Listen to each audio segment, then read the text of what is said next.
আমন্ত্রণ জানাচ্ছি প্রিয় দর্শক, মানচিত্রের নিয়মিত আয়োজন কথোপকথন। দর্শক, আমেরিকা যদি ইরানের উপরে পরমাণু বোমা হামলা চালায় তাহলে ইরান সারা বিশ্বে মার্কিন ঘাঁটিগুলো দখল করে নেবে, এমন ঘোষণা দিয়েছেন ইরানের একজন জেনারেল। তিনি আরো বলেছেন, ইসরায়েলে ইরানের পরমাণু বোমা হামলার কোনো লক্ষ্য নেই, তার কারণ ভিন্ন। এদিকে ইরানের সাথে আমেরিকার যে যুদ্ধ চলছে সেই যুদ্ধের ব্যাপারে পারস্য উপসাগরীয় অঞ্চলের অন্তত 5টি দেশ প্রকাশ্যে ক্ষোভ জানিয়েছে। তারা বলেছে ডোনাল্ড ট্রাম্প এই যুদ্ধ শুরু করেছে এবং এখন আরব এই দেশগুলোকে যুদ্ধের মূল্য দিতে হচ্ছে।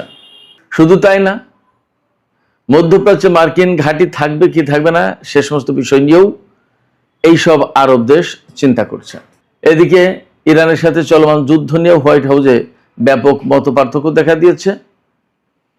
প্রকাশ্য দুটি গ্রুপ হয়েছে, সেখানে ডোনাল্ড ট্রাম্প পড়েছেন মাঝখানে। কি করবেন তিনি? এদিকে হরমুজ প্রণালীতে জাহাজ চলাচল এবং এই সংক্রান্ত যাবতীয় ব্যবস্থাপনার বিষয়ে ইরান এবং ওমান একটি চুক্তিতে পৌঁছেছে বলে খবরে বলা হচ্ছে। এই চুক্তি হলে পরিস্থিতি কি হতে যাচ্ছে? আরেকটি খবরের শিরোনাম আমি আপনাদেরকে জানিয়ে বিস্তারিত আলোচনায় চলে যাই। সেটি হচ্ছে, মার্কিন প্রেসিডেন্ট ডোনাল্ড ট্রাম্প গতকাল বলেছেন যে যুদ্ধে বিজয়ের পরপরই হরমুজ প্রণালী আমেরিকার অংশ বলে তিনি ঘোষণা করবেন। এই ব্যাপারে ইরানের একজন খুব প্রভাবশালী সংসদ সদস্য তিনি বলেছেন, হরমুজ প্রণালী দখলের চিন্তা বাদ দিয়ে আপনি নিজের নিরাপত্তা নিয়ে চিন্তা করুন। শেষ পর্যন্ত আবার আপনাকে না ক্যাটারিং ট্রাকে বা ফুড ট্রাকে লুকাতে না হয়।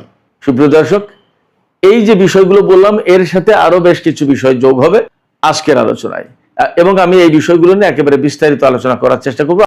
আশা করি আপনারা শেষ পর্যন্ত সঙ্গে থাকবেন এবং ভিডিও ভালো লাগলে লাইক কমেন্ট শেয়ার করবেন এবং চ্যানেলটি সাবস্ক্রাইব করে সাথেই থাকবেন।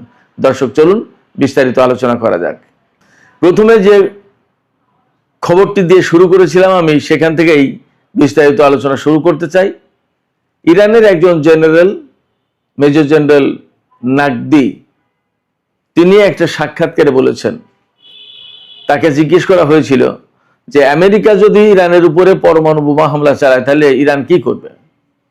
তখন তিনি বলেছেন, সারা বিশ্বে আমেরিকার যত ঘাঁটি আছে সব ঘাঁটি দখল করে নেবে ইরান। জানি না এই বক্তব্যের ব্যাখ্যা কি, বিস্তারিত আসেনি, হয়তো আর একটু অপেক্ষা করলে এই বক্তব্যের বিস্তারিত জানা যাবে। তবে তিনি একই সাথে বলেছেন যে ইসরায়েলের উপরে ইরানের পরমাণু বোমা হামলার কোনো ইচ্ছে বা লক্ষ্য নেই।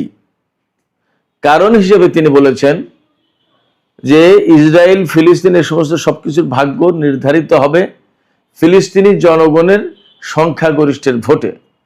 তারা যেটা ভালো মনে করবে সেটাই হবে এবং সেটাই করা হবে। কারণ মূলত এই ভূখণ্ডে ফিলিস্তিনিরাই বসবাস করবে।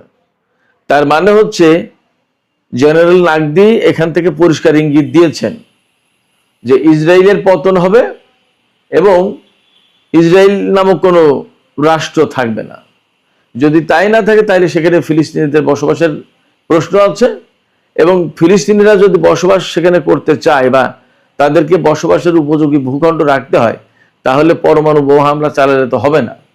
পরমাণু বোমা হামলা চালালে তো পুরো ভূখণ্ডটা একেবারে তেজস্ক্রিয়তায় ভরে যাবে। আমি বলছি না এর মানে যে ইরান পরমাণু বোমার অধিকারী হয়েছে বা পরমাণু বোমা হামলা চালাতে পারে। জেনারেল নাকদি যা বলেছেন তার বাংলা অর্থগুলো আমি আপনাদেরকে জানালাম। তবে একথাও তো ঠিক যে জেনারেল নাকদি যা বললেন তা থেকে তো একটা বিশেষ ইঙ্গিত পাওয়া যায় যে ইরান ইসরায়েলের উপর পরমাণু বোমা হামলা চালাবে না। কি কারণে সেই ব্যাখ্যা দিলেন তিনি। বাট যদি এই সমস্যা না থাকতো তাহলে তো চালাতো বোমা হামলা, ব্যাপারটা তো এরকম। তার মানে দাঁড়াচ্ছে কি, তার মানে কি ইরানের হাতে পরমাণু বোমা আছে? ব্যাপারটা তো এই প্রশ্ন আসে। দেখা যাক, আমরা অপেক্ষা করি কি ঘোষণা আসে সময়ের ব্যবধানে ইরান কি বলে। অনেকেই তো বলে যে ইরানের হাতে পরমাণু বোমা যদি থাকতো তাহলে অনেক কিছুই ঘটতো না। এই কথার সত্য মিথ্যা ভিন্ন বিষয়। ইরান হয়তো একভাবে দেখে আর আমরা বাইরের থেকে আর একভাবে দেখি, তারাই ভালো জানে। দেখা যাক, সময় বলে দেবে ইরানের হাতে পরমাণু বোমা আছে কি নেই, ইরানের হাতে পরমাণু বোমা থাকলে কেউ হামলা চালাতো কি চালাতো না, সমস্ত সবকিছু সময়ের পরিক্রমায় পরিষ্কার হবে। তবে জেনারেল নাগদি যেটা বলেছেন যে ইরানের উপর যদি আমেরিকা পরমাণু বোমা হামলা চালায় তাহলে সারা বিশ্বের মার্কিন ঘাঁটিগুলো দখল করে নেবে ইরান। এটার ব্যাখ্যা আসলে পরিষ্কার না। তবে এইটুকু বোঝা যায় যে জেনারেল নাগদি বা ইরানের অবস্থান খুব শক্ত, তাদের সামরিক সক্ষমতা এই পর্যায়ে আছে যে আমেরিকার সাথে যে কোনো জায়গায় তারা যুদ্ধ করতে সক্ষম, কনফ্রন্টেশনে যেতে সক্ষম। এবং এখান থেকে হয়তো একথাও বেরিয়ে আসে যে বিশ্বের যে কোনো জায়গায় ইরান হামলা চালানোর সক্ষমতা রাখে। তার কথা থেকে এইটাই বেরিয়ে আসে। আমরা জানি না আসলে প্রকৃত অবস্থা কি, আর একটু সময় গেলে হয়তো বোঝা যাবে। এদিকে খুবই গুরুত্বপূর্ণ খবর ওয়াশিংটন পোস্টে বেরিয়েছে। পারস্য উপসাগরীয় অঞ্চলের অন্তত 5টি দেশ, সৌদি আরব, কুয়েত, বাহরাইন, কাতার এবং সংযুক্ত আরব আমিরাত, এই 5টি দেশ বলছে যে ডোনাল্ড ট্রাম্প ইরানের বিরুদ্ধে যুদ্ধ শুরু করেছে এবং তাদের সাথে পর্যাপ্ত আলাপ পরামর্শ বা তাদেরকে পর্যাপ্ত খোঁজ খবর না দিয়ে এখন এই যুদ্ধের যে ক্ষয়ক্ষতি, মারাত্মক সংকট, মারাত্মক বিপদ, এইগুলো তাদেরকে ফেস করতে হচ্ছে এবং যুদ্ধের জন্য মূল্য দিতে হচ্ছে আরব এই দেশগুলোকে। এই কথা বলছেন এই 5টি দেশের নেতারা, ওয়াশিংটন পোস্টকে বলেছেন।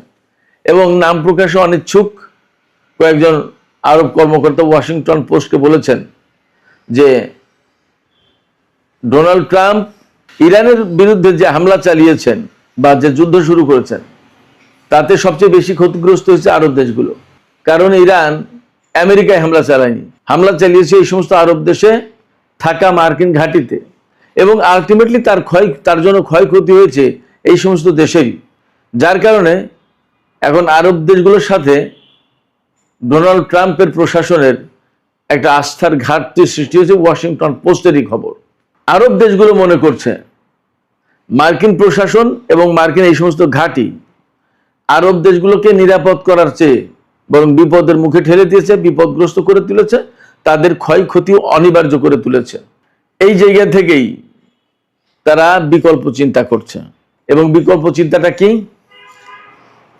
বিকল্প চিন্তা হচ্ছে এই যে মার্কিন ঘাঁটি রাখলে আরব দেশগুলো বিপদে পড়বে, এবং মার্কিন ঘাঁটি যখন থাকছে তখন আলটিমেটলি যুদ্ধ হলেই ইরান এই সমস্ত ঘাঁটিকে টার্গেট করবে। শুধু যুদ্ধ না, যুদ্ধ ছাড়াও সম্ভবত ইরান এই সমস্ত ঘাঁটিকে টার্গেট করবে, কারণ ইরানের লক্ষ্য কিন্তু ভিন্ন, মধ্যপ্রাচ্য থেকে মার্কিন সামরিক বাহিনীকে তাড়িয়ে দেয়া। যদি তাই হয় তাহলে মাঝে মধ্যে ইরান এই সমস্ত ঘাঁটিতে হামলা চালাবে। তার মানে হচ্ছে প্রত্যেকটা দেশ যুদ্ধের কবলে থাকবে। কারণ এক একটা ক্ষেপণাস্ত্র যখন বিস্ফোরিত হয়, ব্যালিস্টিক ক্ষেপণাস্ত্র, তখন আকাশ পাতাল প্রকম্পিত হয়, কাঁপতে থাকে। পরিস্থিতি এতটা খারাপ। আপনারা শুনেছেন না যে ইরানের ক্ষেপণাস্ত্র হামলার কারণে প্রায় 750 যে সেনা আহত হয়েছে, তাদের ভেতরে ম্যাক্সিমামই ব্রেইন ইনজুরিতে ভুগছে। তাদের ব্রেইন ইনজুরিতে পড়েছে কেন? ক্ষেপণাস্ত্রগুলো যখন বিস্ফোরিত হয় এত বিকট শব্দ হয় এবং এত মারাত্মক রকমের ভয়ার্থ পরিবেশ তৈরি হয়, এত কম্পন তৈরি হয়, মনে হয় যেন পৃথিবীটা ধ্বংস হয়ে যাবে। এই অবস্থায় তারা ট্রমাটাইজড হয়ে যায়, ব্রেনে ইনজুরি সৃষ্টি হয়। তো যখন একটা দেশে এরকম একের পর এক ক্ষেপণাস্ত্র, ড্রোন পড়তে থাকে, ছোট ছোট দেশ, বিশেষ করে বাহরাইন এবং কুয়েত, তাদের জনগণের অবস্থা এবং তাদের রাজা বাদশাদের অবস্থা কি হয়? কোনো জায়গায় তো নিরাপদ না, কোনটা যে কখন পড়বে তার তো কোনো নিশ্চয়তা নেই। এই জায়গা থেকে আরব দেশগুলো এখন আমেরিকার ঘাঁটিগুলো আর রাখতে চাইছে না, এবং সম্ভবত এই লক্ষ্য নিয়েই সৌদি আরব, পাকিস্তান এবং তুরস্ক জোট করেছে। হয়তো ধীরে ধীরে আরব দেশগুলোর সবাই এই জোটে যুক্ত হবে। সংযুক্ত আরব আমিরাত যুক্ত হবে কিনা সেটা ভিন্ন বিষয়, কারণ তার ব্যাপারে তুরস্কের বক্তব্য হচ্ছে যে মিশর প্রায়োরিটি পাচ্ছে, বাট সংযুক্ত আরব আমিরাত না। দেখা যাক কি হয়। তবে মধ্যপ্রাচ্যে আমেরিকা এই যুদ্ধের কারণে তার অবস্থান নিজে হারিয়েছে খানিকটা, আর ইরানের হামলার কারণে তো একেবারেই পরিষ্কার। এজন্য সম্ভবত মধ্যপ্রাচ্য আমেরিকার জন্য আর নিরাপদ হচ্ছে না, নিরাপদ থাকছে না, এবং সম্ভবত মার্কিন সেনারা মধ্যপ্রাচ্যে থাকতে পারবে না। যদিও আমেরিকা বলছে এখন যে যুদ্ধটাই তাদের এখন চূড়ান্ত লক্ষ্য নয়, সরকার পরিবর্তন চূড়ান্ত লক্ষ্য নয়, পরমাণু কর্মসূচি চূড়ান্ত লক্ষ্য নয়, চূড়ান্ত লক্ষ্য এই মুহূর্তে হরমুজ প্রণালী খোলা। মানে কোথা থেকে কোথায় আস্তে আস্তে কি ধরেছে, অথচ এই হরমুজ প্রণালী কিন্তু উন্মুক্ত ছিল, যুদ্ধ করতেছে সেটা আটকে দিয়েছে। অদ্ভুত ব্যাপার। মারাত্মক রকমের ভিকটিম হয়ে গেছে আমেরিকা এই যুদ্ধ করতে এসে। তারা স্বপ্নেও কল্পনা করেনি যে ইরান তাদেরকে এইভাবে চেপে ধরবে এবং এই ধরনের কোণঠাসা করে ফেলবে এবং সারা বিশ্বের চোখের সামনে তাদেরকে এইভাবে অপমান অপদস্থ করবে। আমেরিকা চিন্তাও করেনি। বাট আমেরিকাকে এই ধরনের অপমান অপদস্থ হতে হলো অন্তত সামরিক দিক দিয়ে, এ কথাটা চূড়ান্তভাবে সত্য। এই যে অপমান অপদস্থ হলো এবং বিপর্যস্ত অবস্থার ভেতরে পড়েছে মধ্যপ্রাচ্যে, এই জায়গা থেকে এখন হোয়াইট হাউসের ভেতরে দুই রকমের গ্রুপ সৃষ্টি হয়েছে।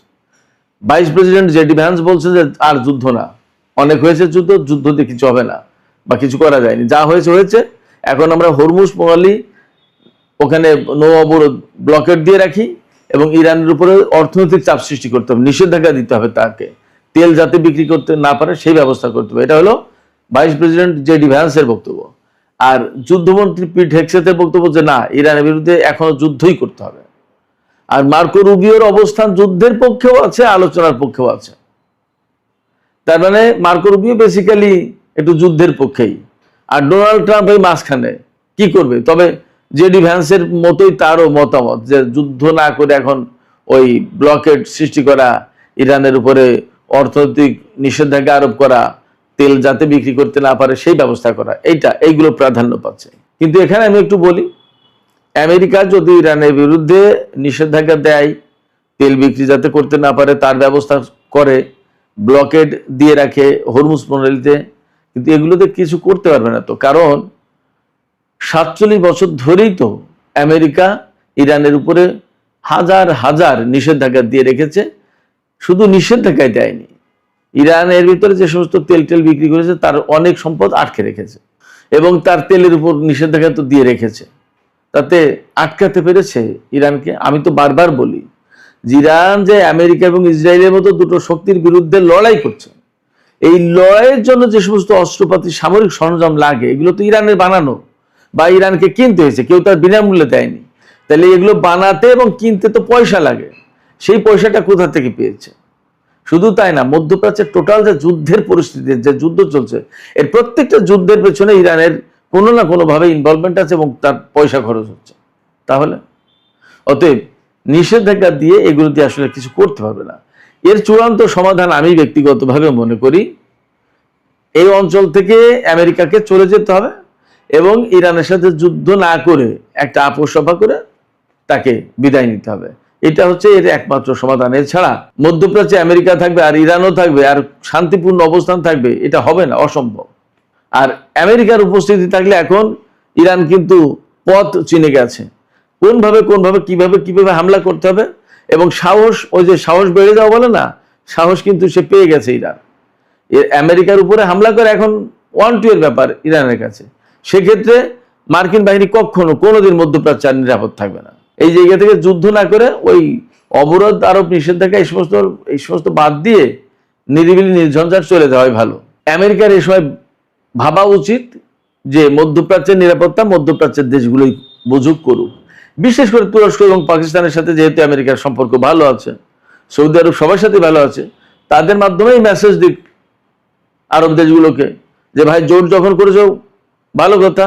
ডোনাল্ড ট্রাম্প তো আজকাল মাঝে মাঝে আলহামদুলিল্লাহ বলে, তুমি আলহামদুলিল্লাহ বলতে পারেন যে আলহামদুলিল্লাহ আপনারা ভালোই করেছেন, জোট করেছেন, আমি আমার সেনা নিয়ে চলে গেলাম, আমাদের আর দরকার নেই এখানে থাকার, আপনারা আপনাদের নিজেদের নিরাপত্তা ব্যবস্থা নিজেরাই করেন। যদি এইভাবে বলে করে কয় তাহলে অনেক ভালো। তা না হলে মধ্যপ্রাচ্যে আমেরিকাকে আসলেই প্রতিদিন প্রতি মুহূর্তে অপমান অপদস্থ হতে হবে। মধ্যপ্রাচ্য কখনোই শান্তিতে থাকবে না। বিগত 47 বছর ধরে যে শান্তিটুকু ছিল এখন তাও থাকবে না। কারণ আমি আবারও বলছি, আমেরিকাকে কিভাবে ঘায়েল করতে হবে, আমেরিকার বিরুদ্ধে কিভাবে হামলা চালাতে হবে সেই পথ ইরান চিনে গেছে এবং দিন দিন মার্কিন বিরোধী অবস্থান ইরানের আরো বেশি শক্ত হবে এবং আঞ্চলিক প্রক্সি ফোর্সগুলো ক্রমেই ইরানকে কেন্দ্র করে আরো শক্তিশালী হবে। এদিকে হরমুজ প্রণালী কন্ট্রোল করা নিয়ে আমেরিকা এবং ইরানের ভেতরে যখন প্রচন্ড রকমের প্রতিযোগিতা, তখন ওমানের সাথে ইরানের চুক্তি চূড়ান্ত হয়ে গেছে এমন খবর পাওয়া যাচ্ছে। এই চুক্তি চূড়ান্ত হলে কি হচ্ছে, রুট নির্ধারিত হবে, কোন রুটে জাহাজ আসবে, কোন রুটে জাহাজ ঢুকবে। তবে সর্বশেষ খবর ছিল এইরকম যে ইরান এইটা পছন্দ করছে না, রুট একটাই হবে, যাওয়া আসা সোজা সাপটা একদিক দিয়েই, ওমানের উপকূল দিয়ে আর ইরানের উপকূল দিয়ে এইরকম না, যাওয়া আসা পরিষ্কার রুট থাকবে, একটা হোক দুটো হোক যাই হোক, কিন্তু ওইরকম ওমানের উপকূল দিয়ে গেলে ওমান ঠেকাতে পারবে না সেইগুলো, তখন ঝামেলা হবে।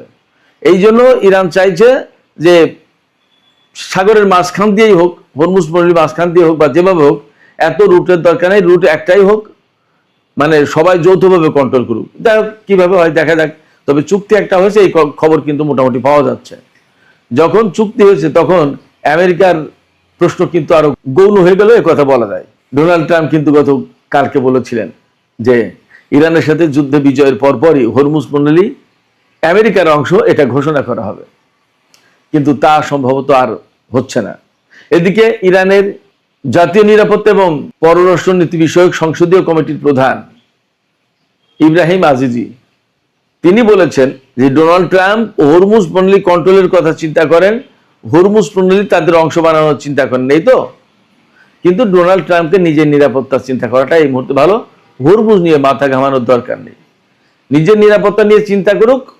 কারণ হয়তো সময়ের পরিক্রমায় ডোনাল্ড ট্রাম্পকে আবার ফুড ট্রাকে লুকাতে হতে পারে। এই ফুড ট্রাকে লুকানোর কেন প্রশ্ন বলছেন তিনি, এই যে কয়েকদিন আগে তুরস্ক থেকে দেশে ফিরে যাওয়ার সময় ডোনাল্ড ট্রাম্প প্লেন বদলে একটা ক্যাটারিং ট্রাক, খাদ্যবাহী বিমানবন্দরে খাদ্যবাহী ট্রাক, তার ভেতরে উঠে আর একটা বিমানে উঠে অনেকটা পালিয়ে তুরস্ক থেকে আমেরিকার পথে রওনা হয়েছিলেন।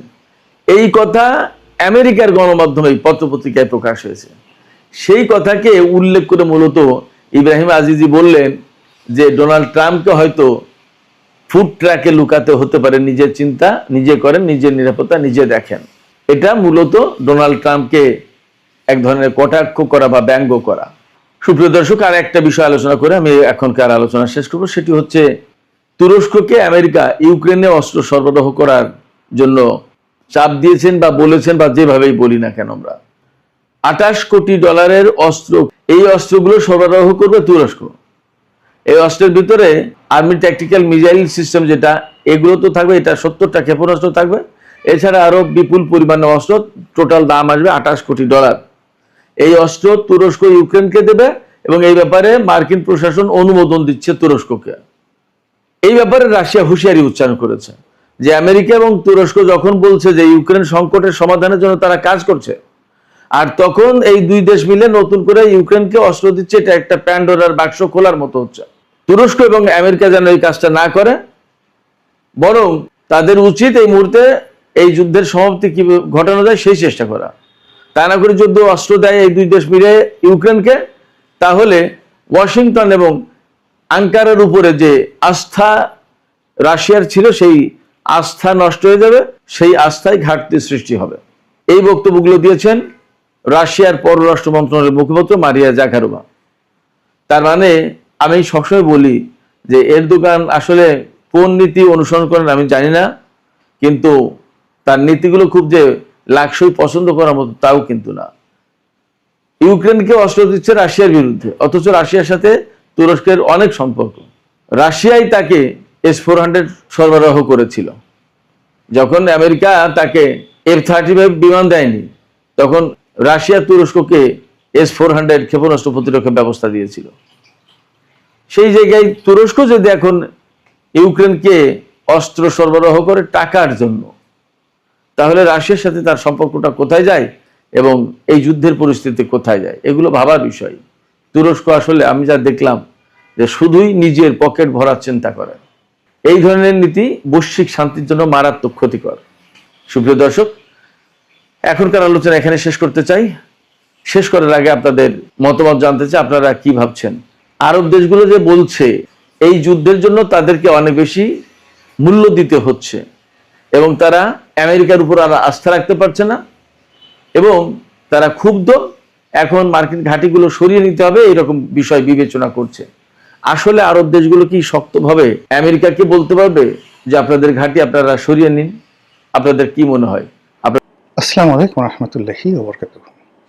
সম্মানিত দর্শক, 2026 সনের আগস্ট মাসের 16 তারিখ সন্ধেবেলা এই প্রতিবেদনটি বা কন্টেন্টটি তৈরি করছে। শিরোনাম হলো, প্রধানমন্ত্রী তারেক রহমান সাহেব ভারতে কেন যাবেন কিংবা কেন যাবেন না। যখন আমি শিরোনামটি ঠিক করি তখন মোটামুটি শতভাগ নিশ্চিত ছিল যে তিনি ভারতে যাচ্ছেন এবং আগস্ট মাসের 22 তারিখ থেকে 26 তারিখের মধ্যে যে কোনো একটা সময় 2 দিনের জন্য তিনি দিল্লি সফর করবেন, দ্বিপাক্ষিক সফর। এটা ব্রিক্সের কোনো সম্মেলন নয়। সেই দ্বিপাক্ষিক সফরে যাওয়ার জন্য ভারতের যে বিখ্যাত একটি হোটেল তাজ প্যালেস, সেই তাজ প্যালেসে প্রেসিডেন্সিয়াল স্যুট বাংলাদেশের যে দূতাবাস, সেই দূতাবাসের পক্ষ থেকে বুকিং করা হয়েছে, এই মর্মে ইন্টারনেটে নানা রকম খবর ছড়িয়ে পড়েছিল। সবাই যখন মোটামুটি নিশ্চিত যে না ঠিক আছে এবার ভারত যাবেন, তখন আমতে আমতে করে সরকারের যে বিরোধী দল, দেশের বিরোধী দল, সেটা এখনো তারা প্রমাণ করতে পারেননি, যেটিকে অনেকে আমি এবং মামুদের দল হিসেবে বর্ণনা করেন। তারা নানাভাবে প্যাও বলার চেষ্টা করছিলেন যে এটা করতে হবে, ওটা করতে হবে, আদারওয়াইজ তারেক রহমান সাহেবকে যেতে দেওয়া হবে না। কিন্তু আপনারা জানেন যে সিদ্ধান্ত গ্রহণে তারেক রহমান সাহেবের এখন যে কর্তৃত্ব, এটি শেখ হাসিনার চেয়ে অনেক অনেক বেশি। শেখ হাসিনার দলে বহু মানুষ ছিলেন, তার আশেপাশে, তার পরিবারে, যারা তার সঙ্গে রাগারাগি করতেন, ঝগড়াঝাটি করতেন। এমনকি তার যারা কর্মী ছিলেন, সেই কর্মীরাও তার সামনে গিয়ে অনেক বিষয় বিতর্ক করতেন। আমি যে সকল কথা, আমি তো তখন বয়সে একেবারে নবীন একজন সংসদ সদস্য, যে সকল কথা আমি সরাসরি শেখ হাসিনাকে বলেছি এবং তার সংসদ সদস্য হওয়ার সত্ত্বেও আমি যে সকল কর্মকাণ্ড করেছি, তার 100 ভাগের 1 ভাগ কর্ম যদি এই সময়টাতে কোনো বিএনপির এমপি বা মন্ত্রী করেন, তার 32টা দাঁত উইদিন 32 সেকেন্ডের মধ্যে ফেলে দেওয়া হবে। কেন আমি বলি, ধরুন আমি সংসদ সদস্য, আমি লিখলাম এই কাদের মোল্লা সেই কাদের মোল্লা নয়। সরকার যখন বিচার করছে যুদ্ধাপরাধীদের, তখন বললাম যে এই কাদের মোল্লা সেই কাদের মোল্লা নয়, এখানে কোর্টে যাকে বিচার করা হচ্ছে কসাই কাদের রূপে, সে আসলে আব্দুল কাদের মোল্লা, ফরিদপুর বাড়ি, আর যে কাদের মোল্লার বিচার হওয়া উচিত সে মারা গিয়েছে, তিনি কসাই কাদের, মিরপুরের বিহারি কাদের, কসাই কাদের। আচ্ছা, এখন আপনি এই যে বর্তমান আইসিটিতে মামলা চলে, এরকম একটা হট মামলা সম্পর্কে কোনো এমপি কথা একটু বলুক তো দেখি, কত বড় সাহস। আমি অর্থমন্ত্রী, স্বরাষ্ট্রমন্ত্রী, সেই সাহারা খাতুন, মহিউদ্দিন খান আলমগীর, তাদেরকে নিয়ে টেলিভিশনে নির্মম নিষ্ঠুর সমালোচনা করেছি। স্বয়ং প্রধানমন্ত্রীকে বলেছি রেকর্ড, পার্লামেন্টারি কমিটির বৈঠকে রেকর্ড, এবং সেগুলো আবার যুগান্তর পত্রিকা থেকে শুরু করে সমস্ত পত্রিকায় 6 কলাম ব্যানার হেডলাইন। এমপি রনির অভিযোগ প্রধানমন্ত্রীর কোনো চেইন অফ কমান্ড নেই। আপনি এরকম একটা কথা এখন কোন একজন এমপি বলুক, তারপর সেটা আসুক যে তারেক রহমান সাহেবের কোনো চেইন অফ কমান্ড নেই, দেখেন দাঁত কয়টা থাকে। ওখানে বসে সরকারি দলের এমপি তখন তারেক রহমান সাহেবের প্রশংসা করেছি, বেগম জিয়াকে নিয়ে লিখেছি স্বপ্নলোকের গল্পযুগে বেগম জিয়ার রাজনীতি, 1 বার নয়, 2 বার নয়, 3 বার নয়, বহুবার ইউনূস সাহেবকে নিয়ে লিখেছি। তো এই গণতন্ত্রটা আওয়ামী লীগের জমানাতে ছিল। আওয়ামী লীগের জমানাতে ছিল ফলে কি হতো, আমরা শেখ হাসিনাকে যতটা স্বৈরাচারী মনে করি, ইভেন একদম শেষ দিন পর্যন্ত তার যারা ছাত্রলীগের নেতা ছিলেন তাদের সঙ্গে তার তর্ক হতো, বিতর্ক হতো। তিনি অনেকে বলতেন বের হও আমার সামনে থেকে, আবার একটু পরে টেলিফোন করে বলতেন যে আসো আসো। এই ঘটনাগুলো একটা আন্তরিকতা ছিল রাজনীতিতে। কিন্তু এখন তারেক রহমান সাহেবের যে অবস্থা, তার যে ক্ষমতা, তার যে কর্তৃত্ব, সেখানে তার সামনে সালাউদ্দিন সাহেব বলেন, মির্জা ফখরুল সাহেব বলেন, কিংবা তার নুরুল হক নুরু বলেন, রাশেদ বলেন, মানে তাকে গিয়ে